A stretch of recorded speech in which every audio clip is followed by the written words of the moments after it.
ଛାତ ଉପରେ ବଡି ଶୁଖେଇଛ ମାଙ୍କଡ ଖାଇ ଦେଇଛନ୍ତି ବାହୁନିଲ ପତଳା ବାଲିରେ ଫୁଟାଇ ଖାଇଲ ବୋଉ ପଡିକି ମାଙ୍କଡ ତାପରେ ମାଙ୍କଡ ବଡି ଖାଇଗଲା ଅଭାଗିନୀ କଥା ଭାବିବୁ ନାହିଁ ଲୋ ବୋଉ ବଡିକି ମାଙ୍କଡ ଖାଇଦ ଗଲା ଲୋ ବୋଉ ଅଭାଗିନୀ କଥା ଯେବେ ଭାବିବୁ ଲୋ ବୋଉ ବଡିକି ମାଙ୍କଡ ଖାଇଦ ଗଲା ଲୋ ପଳେଇଲେ ସାଙ୍ଗରେ ପକେଇବୁ ଯାଅ ତାଙ୍କ ସହିତ କଥା ବି ଖୁସି ଶାଶୁ ନା ବାହାଘର କେତେ ବର୍ଷ ହେଲାଣି?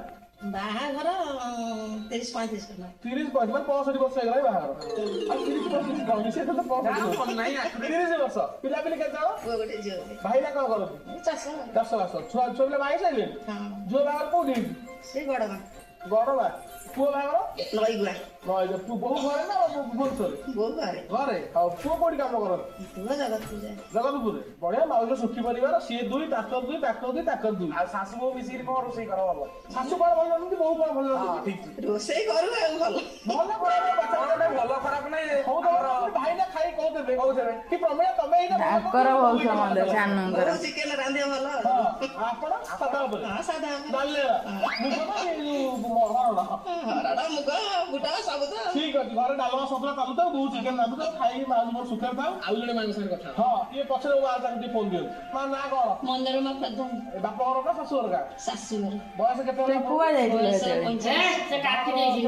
ଆଉ ଯେତେ ନାଁ କାଟିବେ ଦେଖୁନ ନାଇଁ ଘରେ ଭାଇନା କଣ କର? ହଁ ସେଇଆ ତାଙ୍କୁ ଲୁଚିକି ଠିଆ ହେଇଥାଉ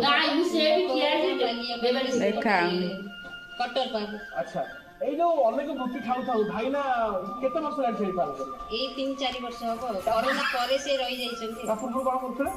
ଟେଲିକମ ରେ ଥିଲେ ଟାୱାର ଇଏରେ ଆଚ୍ଛା ହଠାତ୍ କାହିଁକି ଆଉ ତ କଣ କରିପାରିଥାନ୍ତେ ଏମିତି ଟିକେ ସେ କାହିଁକି ମନ ହେଲା ଲାଭଦାୟକ ବେପାର ବୋଲି ବାଛିଲେ? ଲାଭଦାୟକ ନାହିଁ ସିଏ ଘରେ ରହିବା କଥା ଘରେ କେହି ନାହାନ୍ତି ଆଚ୍ଛା ତାଙ୍କ ବଡ ଭାଇ ଯିଏ ସିଏ ପୁଅରେ ଅଛନ୍ତି ଆଉ ଘରେ ତ ଶ୍ୱଶୁର ଚାଲିଗଲେଣି ଶାଶୁ ଏକୁଟିଆ ଘରେ ଆଉ ତାଙ୍କ ପାଖରେ ରହିବା ପାଇଁ ସେ ଘରେ ରହିଲେ ଘରେ ରହିକି କଣ କରିବେ ବୋଲି ସେଇଥିପାଇଁ ବିଲ ବାଡି କାମ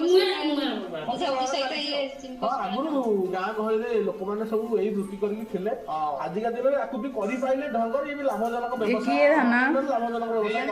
ହେଲା। ହଁ ଜଣେ ଗୃହିଣୀ ଭିତରେ ସବୁଠୁ ଭଲ ଗୁଣ କଣ ହେବା ଦରକାର? ଗୃହିଣୀର ସବୁଠାରୁ ଭଲ ଗୁଣ ହଉଛି ଶାଶୁ ଶ୍ୱଶୁରଙ୍କୁ ନିଜର କରିପାରିବା ଉଚିତ କାହିଁକିନା ସିଏ ଯେମିତି ବାପ